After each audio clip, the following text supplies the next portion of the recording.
it's a traditional e-commerce model, with the exception of, at this point, we've got a retailer in between, so it's more wholesale that way, but it's a cut every time a piece is sold. For us, it's two things. One is lead generation, so providing students the language tools. So each time a My Has Plan member who's learning on our site then decides to take his learning further and go abroad to learn a language in a language school somewhere, then we get anywhere between 15 to 25% of the tuition fees of the student. And the second thing is, of course, we have Google ads on the site, but yeah, they, like Evan said, it's not even enough to pay, an engineer. The simplest way to say it is we have four. For people who are members on our site, we have about 600,000 of them. Right, we haven't monetized them except for when they buy tickets to events. There's 1,000 events on our site and things to do, so they buy something that we sell tickets to those. We'll be putting in a dating component to our site at some point, which will be a subscription fee. To the community, we're really, for the overall traffic, we monetize national brands who want to reach this demographic both online, but then also out in the real world at these events. So if you're a beer company, obviously you want 25-year-olds drinking your beer. We monetize mostly at the local level though, where venues like the bars across the street or the restaurant around the corner, or the people promoting the events will pay a monthly fee and or a ad sponsorship fee to appear higher up on the site. It's hard to get VCs to compete your idea in today's market. Is that strictly risk aversion now? Is that just because they're much more hesitant because of the economic climate? Yeah, I mean, I think there's just not as many VCs as anxious to get to new deals. And it really depends on where the VC is in their fund. Did they just raise the new fund? Are they 50%, two-thirds of the way through, or are they at the end of it?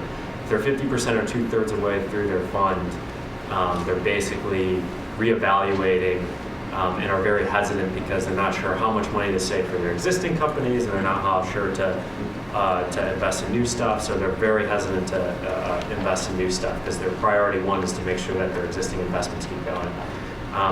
And then the firms that just raise new funds, they are doing new investments. There's not that many of them, and so the deals that they're seeing are amazing, and they really have the leverage right now in terms of valuations and which deals they fund and everything. But the one thing I do want to point out is we talk a lot about VCs up here. All of you that raise your hand that are looking for funding, I guarantee probably 95% of you should probably not go get VC funding or even attempt it, even in a good economy. There are very few VC fundable companies, and the basic criteria to use is, do you know if your idea has a potential to exit at $100 million or plus? And if your answer is maybe or no, you're wasting your time. You need to go look for angel funding or other smaller types of funding because VCs force you into a very large exit, which is a very dangerous territory. I give my right arm to have started when these guys did, 23 versus 29. Look at yourself and the amount of work and all that stuff that goes into it, it's all legendary. Knowing if you're a feature or part of a bigger solution that's going to change the world is really all you got to look in the mirror and say.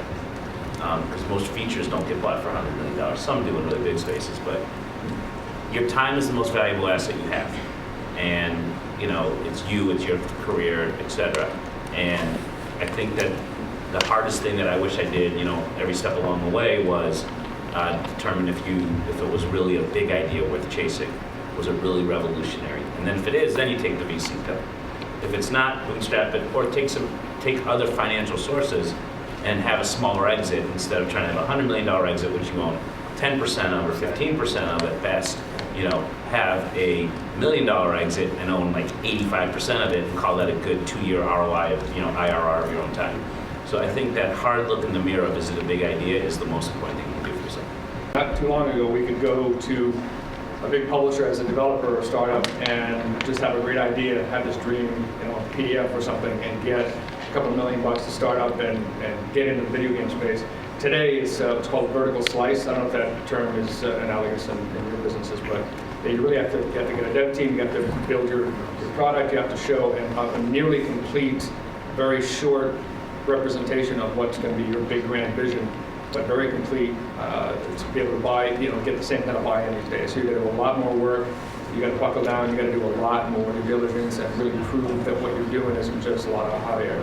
What are some tips that you would have to young entrepreneurs or soon-to-be entrepreneurs when trying to select a team to take their venture off the ground? Craigslist. Apart from that, nothing else has worked for us. LinkedIn, 37 Signals, etc. Nothing. Only those two have worked. And in terms of dividing the responsibilities, it was pretty easy for me because I didn't know how to write a line of code. So it was fairly easy to give that responsibility to my engineering team. I can do Photoshop, so it was fairly easy to give that to my designer. And then in terms of advice on how to, in terms of hiring, it's really never compromise. During the first few months, I did spend a lot of time trying to find a CTO for the company, but I was getting resumes that were, maybe great, but not excellent. And at that time, rather than settle for someone who's just good, I instead decided to outsource the development to an outsourcing provider until I found the right team. And of course, once the product was launched, once we saw more traction, that also enabled us to attract a much better quality team. We, at Viximo, I think for our first 4 engineering positions, we interviewed over 120 people. And it was unbelievable time sink, but it's totally worth it because the people are your greatest asset in your company. Just not will they produce good work, but they're going to attract other great people. And so, like I said before, networking is probably one of the biggest we draw in a lot of our members just via people's networks. Viximo does use recruiters, however, I really wouldn't recommend them. Out of probably the couple hundred recruiters here in Boston, we use 2. In-house though. Person in-house. Yeah, you could, if you have enough money, you can bring somebody in-house, which I would recommend, instead of paying out, 20 to 40 grand per candidate that you hire. So that is another method, but always explore your network first, and just make sure you're ready to invest in unbelievable amount of hours in it.